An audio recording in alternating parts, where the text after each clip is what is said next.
কচুরির পুর ভরা আপাতত কমপ্লিট হয়ে গেছে, দেখতে পাচ্ছ। চলুন এবার চিকেনটা বানিয়ে নিই। Hello guys, good morning, welcome back to my channel. কেমন আছো সকলে? নিশ্চয়ই খুব ভালো আছো। হ্যাঁ, আরও একটা নতুন ব্লগে তোমাদের অনেক অনেক স্বাগত জানাই। হ্যাঁ, আজকে তো শুক্রবার, আজকে ছুটিও আছে, মোটামুটি 12ই জানুয়ারি মনে হচ্ছে আজকে।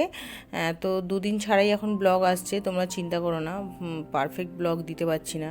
আর বলুন তো, কার বাড়ির কাছে কীরকম ঠান্ডা? আজকে তো মারাত্মক ঠান্ডা লাগছে, আর তার সঙ্গে ঝোড়ো হাওয়া দিচ্ছে। যে কি হবে বুঝতে পারছি না। আর বিশেষ করে যারা আমাদের মতো হাউসওয়াইফরা জলের মধ্যে কাজ করে সকালবেলা, তাদের অবস্থা যে কি হচ্ছে, সে আমার অবস্থা দেখে আমি বুঝতে পারছি ভালো মতো। তবে কিছু করার নেই, আমাদের কাজ তো আমাদেরকে করতেই হবে। তো শীত গ্রীষ্ম বর্ষা, গৃহিণীরাই ভরসা, আগেই তোমাদের বলেছি।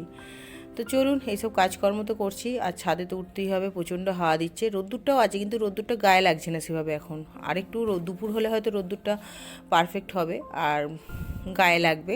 নাহলে তো এখন হাওয়াটা দিচ্ছে, তো যার জন্য রোদ্দুরটা গায়ে লাগছে না। ঠান্ডাটা ভালোই আছে, অনেক জায়গায় তো টেম্পারেচার 10-এর নিচেও নেমে গেছে। তো চলুন, ছাদের কাজ সারা হলে এবার নিচে যাওয়া যাক। হ্যাঁ, নিচে এসে তো আজকে রান্নাবান্না সেভাবে কিছুই করা হয়নি, আর তোমাদের ওই জন্য দেখানো হয়নি। মানে রোজ কী একঘেয়েমি রান্না করবো বলুন তো। তো এখন চলে এসেছি সন্ধেবেলা। সন্ধেবেলা মানে সন্ধে, হ্যাঁ, বিকেলের পর 6টা বাজে।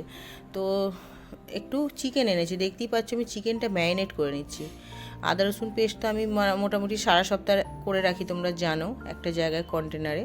তো সেই আদা রসুন পেস্ট নিয়েছি, দিলাম লঙ্কা গুঁড়ো, হলুদ গুঁড়ো, আর একটু নুন আর তেল দেবো। এই দিয়ে ম্যারিনেট করে রাখবো। কারণ হঠাৎই মানে অ্যারেঞ্জমেন্ট করলো তো, যে হঠাৎই প্রোগ্রাম, যেটা কচুরি হবে আর চিকেন কষা হবে। তো তার জন্য চিকেনটা এনেছে, কিন্তু কচুরির জন্য তো অনেক প্রিপারেশান প্রয়োজন। আমি কচুরির মশলাটা করে রেখেছি, কিন্তু এখনও ময়দা মাখা হয়নি। এক হাতে করতে সময়টাও লাগবে। আর এখন তো ছোটোবেলা বলুন না, মানে 4টে বাজলেই, 4:30 বাজলেই কোথা দিয়ে মনে হচ্ছে সন্ধে হয়ে গেল। তো তার জন্যই আমি চিকেনটা যদি কষা হয়, তার জন্য আমি ম্যারিনেট করে নিয়ে রেখে দিলাম এটাকে।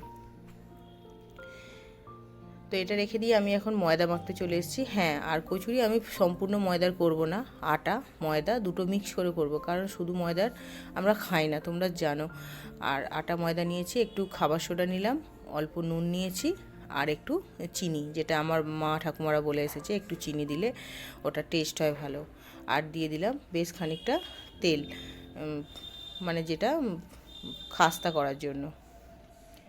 তো এবার ভালো করে এটাকে মাখিয়ে নেব। তো কচুরির পুর ভরা আপাতত কমপ্লিট হয়ে গেছে, দেখতে পাচ্ছ।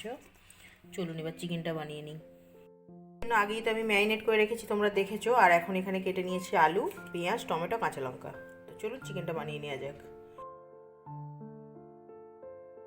শীতের রাতে গরম গরম কড়াইশুঁটির কচুরির সঙ্গে যাই হোক না কেন, খেতে কিন্তু ভীষণ মজার লাগে। সে আলুর দম হোক, আলুর তরকারি হোক, বা চিকেনই হোক, সেটা কোনো ব্যাপার নয়, কিন্তু কচুরিটা খেতে ভীষণ টেস্টি লাগে, তাই না? আর শীতের রাত্রিরে তো এটা আর বলার অপেক্ষা রাখে না। তো এখন চিকেনটা বানাবো, দেখতেই পাচ্ছ। আলু দেবো না ভাবছিলাম, কিন্তু না, আলু কখনো কখনো প্রয়োজন হয়, তাই অল্প করে আলু দিয়ে নিচ্ছি। আলুটা ভালো করে নুন আর হলুদ দিয়ে আমি ভেজে তুলে নেব। তারপর কড়ার মধ্যে দিয়ে দিলাম পেঁয়াজ, শুকনো লঙ্কা আর তেজপাতা, আর কাঁচা লঙ্কা দুটো চিড়ে দিয়েছি। কারণ এটা একদম ঘরের যেসব জিনিসপত্র থাকে, সব সময় মানুষের কাছে যেগুলো নিত্য নৈমিত্তিক ঘরের মধ্যে থাকে, সেগুলো দিয়েই বানাচ্ছি। আজকে কোনো স্পেশাল কিছু বানাচ্ছি না, জাস্ট এগুলো দিয়েই চিকেন কষাটা বানাবো আর কি। তো পেঁয়াজটা আমার লাল লাল করে ভাজা হয়ে গেছে। আর যেহেতু আমি আদা রসুন অলরেডি ম্যারিনেশনের জন্য রেখে দিয়েছি, ম্যারিনেশন করেছি, ওটা দিয়ে আর আমি আদা রসুন নতুন করে দিলাম না। তো এবার ভালো করে আমি মশলাটা কষিয়ে নেব আর চিকেনটাকে কষিয়ে নেব। আর চিকেন ম্যারিনেট হয়ে থাকলে 10 থেকে 15 মিনিটের হয়তো কাজ হয়, নাহলে এর থেকে বেশি সময় লাগে না। হয়তো আলুটা হয়তো সিদ্ধ হতে একটু টাইম নেয়, কিন্তু এর থেকে বেশি সময় নেয় না, তাই না? আর এখনকার চিকেন তো খুবই নরম, সফট হয়ে থাকে, আর অনেকটা সময় যখন ম্যারিনেশন হয়ে থাকে, ওটাকে আর বেশিক্ষণ লাগে না সময়। তো দেখতেই পাচ্ছ চিকেনটা আমি ম্যারিনেশন মানে কষিয়ে নিচ্ছি। এই যে কষানো প্রায় আমার হয়ে এসেছে, তেল ছেড়ে গেছে। তো এই সময় আমি দিয়ে দেবো একটা টমেটো কেটে রেখেছিলাম, সেই টমেটোর কুচিটা দিয়ে দেবো। অনেক সময় টমেটো আমি পেস্ট করে দিয়ে দিই, কিন্তু আজকে আমি টমেটো পেস্ট দিইনি, গোটা টমেটোটা মানে ছোটো ছোটো ডুমো করে কাটা ছিল, সেটাই দিয়ে দিয়েছি।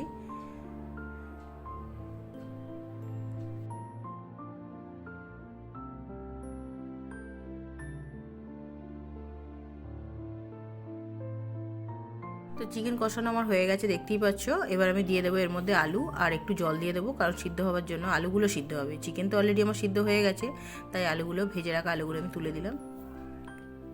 দিয়ে ভালো করে নেড়ে নিয়ে আর একটু দিয়ে দেবো জল।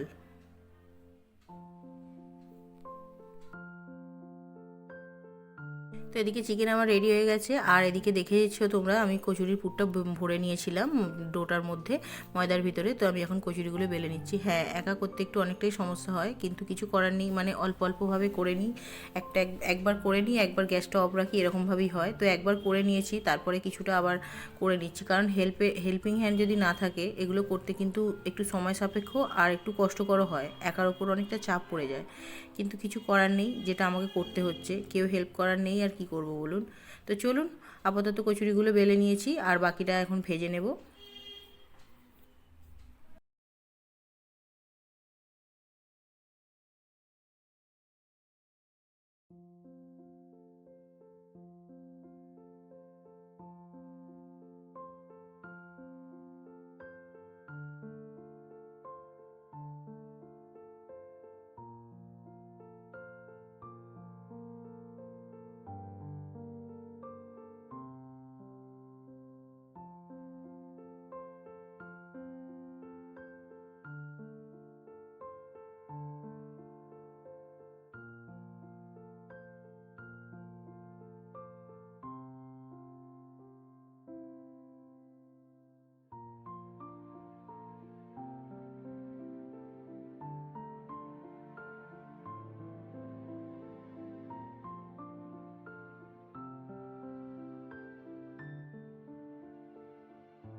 এই যে দেখতেই পাচ্ছেন চিকেন কষা, আর এই যে কচুরি, একদম গরম গরম কচুরি, একদম রেডি।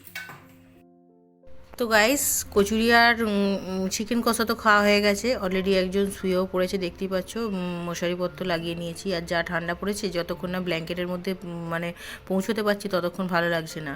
সারাদিনের অনেক তো জার্নি গেল। তো আজকে ব্লগটা আমি এখানেই শেষ করছি। যদি তোমাদের ভালো লাগলে তোমরা প্লিজ চ্যানেলটাকে লাইক করে সাবস্ক্রাইব করে নিও, আর বেশি ভালো লাগলে অবশ্যই শেয়ার করো। আজকের মতো টাটা, গুড নাইট।